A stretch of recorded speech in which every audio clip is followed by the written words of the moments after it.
Perfect. Hi, my name is Celina Mcmichael. I'm running the Boston Marathon on Monday, April 17th. Starts in Hopkinton and ends on Boylston Street in Boston. Yes. And then the question would be, what does this mean to you to be able to run the Boston Marathon, Sure. to the support you've received, and then to be able to run for Tedy's team? Absolutely. So to me, running the Boston Marathon has multiple meanings. So number one, I've been through a lot in the last 4 or 5 years. Since 2019, I've had 3 strokes. I've had 2 prior to that, long ago in the past. So this is my first marathon post-stroke. And I did have a lot to overcome with those strokes. A lot of it wasn't really outwardly visible to the public, but I did lose full speech, loss of my hand. Eating was pretty tricky for a matter of time, that sort of thing. So what this means to me in my own personal life is kind of getting back to the things that I used to love and used to do quite freely. So I used to run marathons, 1 or 2 a year. This is my first one, again, prior to that. And I've tried to train for a marathon last year, 2022, on my own, and it didn't go as well as I expected it would go. It was really difficult to kind of enter that alone without a team, and not having a lot of support along the way. I had a lot of fear and was scared quite a bit, and ended up having a few issues with some of my stroke history during the training. So I just let it go and had some pretty heart-to-heart talks with myself and my family, and decided it's not something I would pursue again.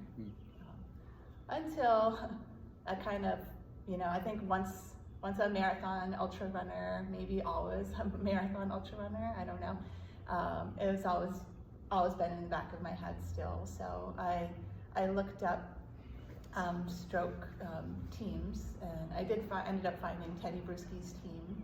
Tedy Bruschi is a 2-time stroke survivor and started Tedy's team many years ago to support stroke survivors, to help with stroke awareness, and just to fund current research. So since 2019, I've been kind of looking for this. I've been using my own social media to educate close friends and family on what the stroke signs are, how to protect yourself.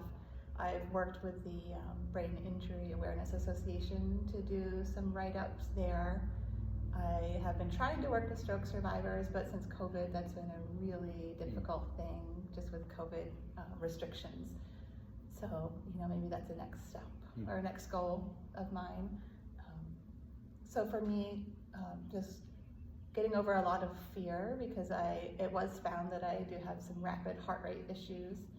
And we don't really know if I had those before the strokes or not. And I did have heart surgery in 2019 to close a PFO, and it could be a symptom of that, having had that done. And would you say then that the support and being on the Tedy's team kind of allowed you to somewhat overcome that fear?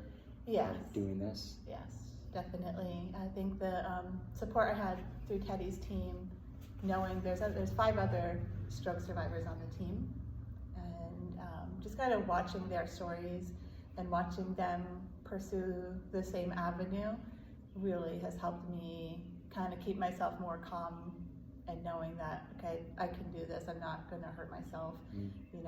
I am safe. My doctors have given me the okay to do the training, that sort of thing. So I think I just needed to get through kind of that first kind of hard part of the training, and which you've seen in here. I've done quite a bit of training here at LiveFit with Chris and all the members here, and you'll see me back off when I feel like my heart rate is getting too high. And that's something that frustrates me, because physically I feel like everything is ready to go, everything is there. It's just getting this heart rate that won't come down. Sure. But as soon as I stop, it settles back down. So it's not like a big emergency. And that's taken a lot of growth for you. It's taken a lot of growth for me to listen Yeah. and to watch and to know when to back off. And the other thing I've noticed is that through the training, that has kind of gone away a little bit.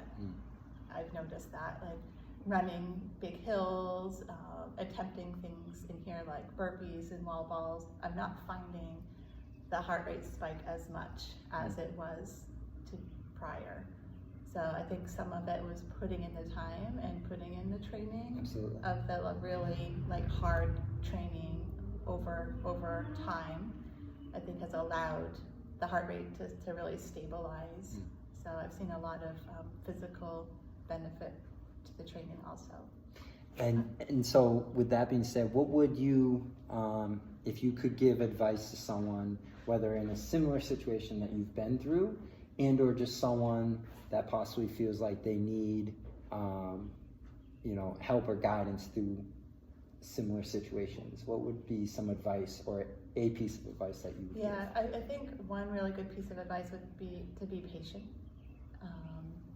And to listen to yourself. I haven't always been really good at that. Like you said, it's taken some time to kind of play with that edge there and kind of back off, but still being persistent. I think, being patient, being persistent, depending on what your goals are, having that discipline, not giving up is a really big one. Because a lot of people would probably say, oh, this is it. I'm diagnosed with this, or I have these, and my future is done with exercise or lifestyle. And you've met a lot of people probably through the Tedy's team that would prove that differently, right? Yes. Yeah, absolutely. Including Tedy Bruschi. He came back and played football, for some years after his first stroke. Yeah, wow. Yeah, because that was at the height of his career. Yeah.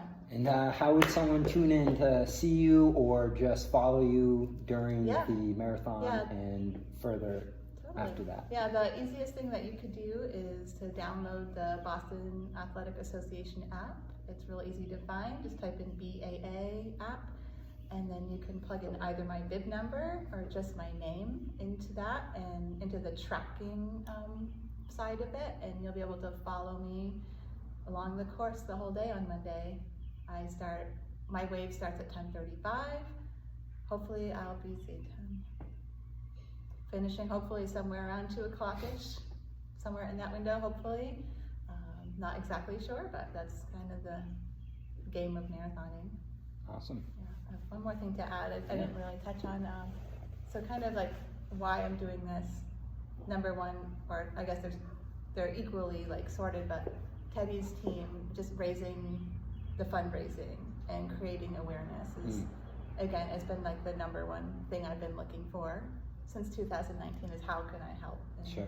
I've been to Boston, I've seen exactly what the rehab stroke center is doing for people, and it is free of charge to stroke survivors whose insurance has run out. So it's really important to me to keep, kind of spreading the word on what the symptoms are, because I've had a lot of, I've known quite a few people since I've started on Tedy's team have strokes. Some really close to me, some that I don't know quite as well, but I've gotten to know through this time. Yeah. And some of them knew what was happening, some of them had no idea. So I think the awareness part is really what I'm still striving for. Absolutely. Yeah. And can people still donate to? Yeah, people can still donate absolutely to Tedy's team at any time, and I still have an active page until November. Okay. Yeah, so I've raised $12,000 to this day. Wow. Yeah, so hopefully it'll be a lot closer to 20 by November. Well, congratulations. Yes, thank you. Wish you the best. Yeah, thank you. Awesome. Thanks, Celina. All right. Yeah, of course. Okay.